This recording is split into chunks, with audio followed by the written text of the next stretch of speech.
இனிமே அவ்வளவுதான் move on ஆகலான்னு நினைச்சாலும் என்னால முடியாம போயிட்டு ஒரு கட்டத்துல நானே அவர்கிட்ட என் லவ் சொல்ல நான் வேற ஒரு பொண்ணை லவ் பண்றேன்னு சொல்லிட்டு என்ன அவாய்ட் பண்ண ஆரம்பிச்சாரு. அவர் என் ஃப்ரெண்டுக்கு கால் பண்ணி யார லவ் பண்ணாலும் அவளை மட்டும் லவ் பண்ண மாட்டேன்னு சொன்னது தெரிஞ்சப்போ நான் நொறுங்கி போயிட்டேன். அந்த டைம் என் ஃப்ரெண்ட்ஸ் ஃபேமிலியை கூட இல்லாம இருந்த நேரம். என்னைய அறியாம தப்பான முடிவெடுக்க போனேன். ஆனாலும் அதுல இருந்து மீண்டு வந்தேன். ஆனாலும் திரும்ப திரும்ப என் மனசு அவரையே தேடி போச்சு.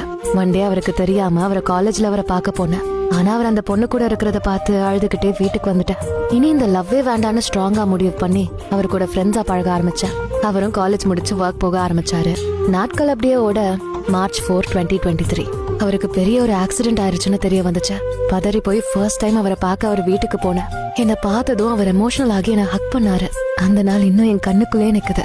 அவரும் நான் அவர் மேல இவ்ளோ அன்பு வச்சிருக்கேன்னு புரிஞ்சுக்கிட்டாரு.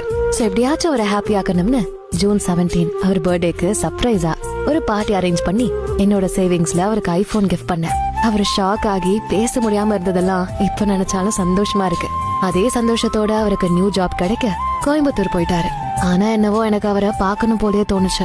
அதான் எட்ரா பஸ்ஸ கோயம்புத்தூருக்குன்னு அவரை பார்க்க போனேன். அவருக்காக நான் எவ்வளவு எஃபர்ட்ஸ் அண்ட் கேர் பண்றேன்னு ஃபீல் பண்ண அவரு பஸ்ல வச்சு என்கிட்ட அவர் லவ் ஓபன் அப் பண்ணாரு. இன்னும் என்னால அந்த நாளை நம்ப முடியல. அப்படிதான் எங்க லவ்வும் ஸ்டார்ட் ஆச்சு. 4 monthsக்கு அப்புறமா என் பர்த்டேக்கு ஃப்ரெண்ட்ஸோட அவர் என்ன ஏற்காடு கூட்டிட்டு போய் கோல்ட் ரிங் போட்டு ப்ரப்போஸ் பண்ணதெல்லாம் கோல்டன் மெமரிஸ். ஆனா கொஞ்ச நாள்லயே எங்க லவ் லாங் டிஸ்டன்ஸ் ரிலேஷன்ஷிப்பா மாற அவர் மேல என் காதலும் இன்னும் அதிகமாச்சு. அதான் கமிங் பர்த்டேக்கு லவ் ப்ரப்போஸ் பண்ணி ஸ்டார்ட் பண்ணணும்னு June 17, 2024 அவர் பர்த்டேக்கு அவரை பாண்டிச்சேரி கூட்டிட்டு போய் 12 மணிக்கு சர்ப்ரைஸா பீச்ல என் லவ்வ கத்தி சொல்லி அவருக்கு ப்ரப்போஸ் பண்ண. அப்போதான் நான் யோசிச்சேன், என்னைக்கானாலும் என் காதல் அவர் என்கிட்ட கொண்டு வரும்னு நம்பினது வீணா போகலன்னு. ஹே செல்லம், நம்ம காதல் சக்சஸ் ஆக காரணம் என்னன்னு தெரியுமா?